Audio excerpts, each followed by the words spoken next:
Ever wished you could control your Mac using your iPhone? Now you can!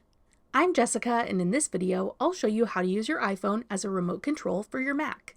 Now let's get started. To use your iPhone as a remote control for your Mac, first open the App Store on your iPhone and install the Choclift app. It's free to download and use. Then open the App Store on your Mac and install the same app, Choclift. We'll leave links for both apps in the description box below. Once you have the app installed on both devices, open the app on both your Mac and your iPhone. Choclift will present you with a code on your Mac that you'll need to input on your iPhone to pair the devices together. Type in the code shown on your Mac, then tap Connect. Now you can select which apps you want to add to your remote. On your Mac, click in any of the squares in Choclift to add an app to your remote. You can then pick from any app you have installed on your Mac. Click Add to add it to your remote, and the app icon will appear on your iPhone.